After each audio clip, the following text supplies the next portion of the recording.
let us now learn the Usi Korvai of the Mohanam Tillana. The Usi Korvai basically divides the first half from the second half. Till now you've been hearing the same line again and again and again. From the Usi Korvai onwards, you will hear the Anupallavi, the Charanam and the this Charana Sahityam and the continuing Swaram. So this is that in between transition from the first and the second speed. So that is why it is marked very similarly in all the Tilanas, so that you would really know, this is where we stop singing the Pallavi and go into the Anupallavi, right? So now let us look at how it is done.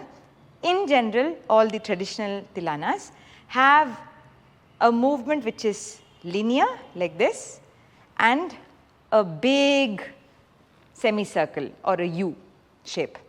So this is usually the shape which we use the Usi Adavu for.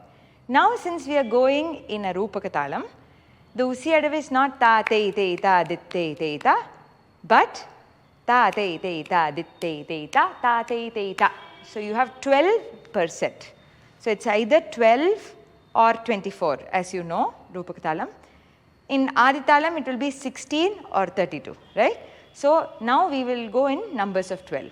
So when you start the Usi Adavu, if it is the U which you are drawing first, in this case it is so. So you start from the center, let's say Dim ta da ra da ni ta ra da ni ta da ni ta di ra na na dra tum dra. So when you need to prepare before and come to the side. At whichever point you wish to take, depending on the stage size. To come from here to here, I don't need so much of a musical part to come there.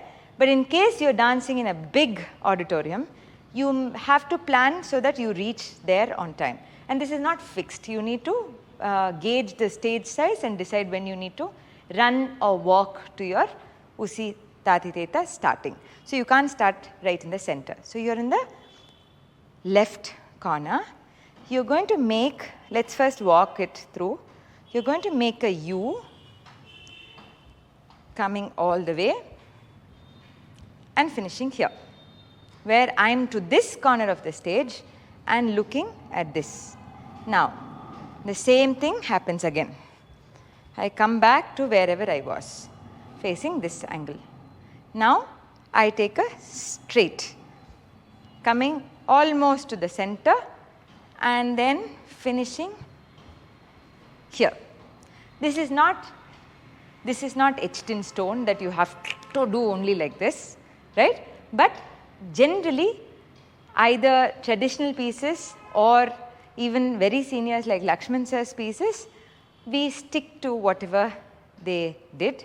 But when we do it in a group or something, then there is certainly a little leeway we take for the formation.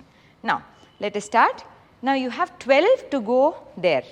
So you need to make sure that ta te te ta dit te te ta ta te te ta. So you have ta te te ta. So you have all the time. So let's not hurry up into coming there, but let's not be late also. So it is 1, 2, 3, 4, 5, 6, 7, 8, 9, 10, 11, 12. Very comfortably you can finish your circle. Then again 1, 2, 3, 4, 5, 6, 7, 8, 9, 10, 11, 12. This 9, 10, 11, 12 will make a huge difference rather than 11, 12. Then you won't have enough time. So since you have 12, use all 12. You have 8 to take it to this place. 9, 10, 11, 12 will make the circle look very symmetrical and going along with the rhythm. Same thing, you move all the way to that side and you move all the way to this side, right? So you finished the Usi here. So you would have finished here.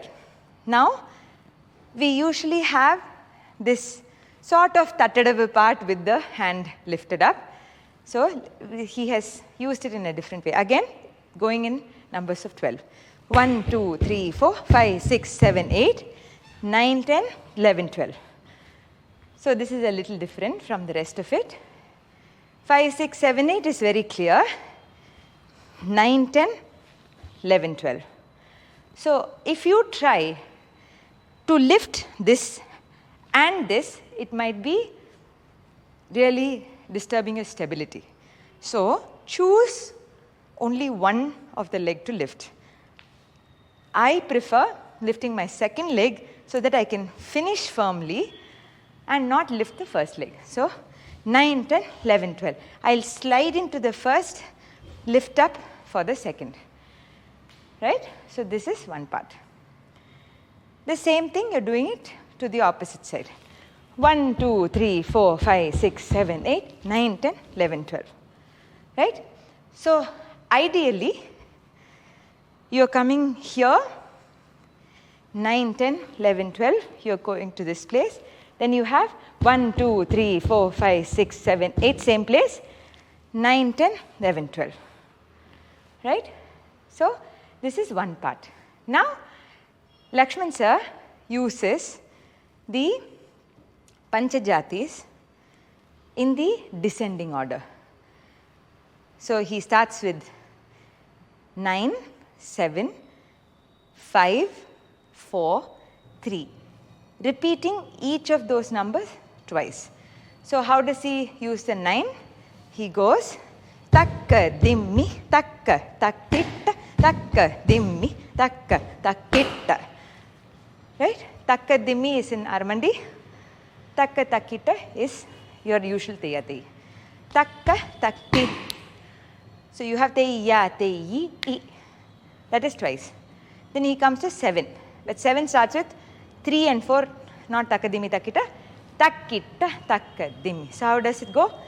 Takkitta takka dimmi takkitta takka dimmi is your 7. Then 5. Takka takkitta takka takkitta. Then 4. Takka dimmi takkitta takkitta. 3. So it's not difficult to understand, but you need to be very, very conscious of the underlying rhythm of it, so that you don't get too involved in the numbers that you are going off the song. When you see the notation paper, you will understand where it is falling and where you can mark your sahityam in such a way that you know how to go with it. Once you finish this with this descending Panchanade or Panchajati, you go to the didite didite takka didite didite takka didite didite. So when you're doing this didite didite takka, ground yourself. Didite didite takka didite didite. The end one, you don't have the takka, so you need to ground yourself for didite. And then the Anupallavi starts. This is your Usi Korvai. It is quite understandable and very, very approachable. But what is difficult is that you would have been halfway through the well and it is very difficult to get to the next half. You will want to turn back, because after the 4 Korvais, moving into an Usi Adavu can be lot of cardio work. Right? So if you train yourself and always work yourself to fatigue before you start practicing the Tillana, there is a higher possibility that you're not stressed by the stage and environment, your fatigue on the day and things like that. So Usi Adavu is a very good cardio. You can even use it just as practice to get into a Tillana, rather than using it only as that, that transition between this. Practice.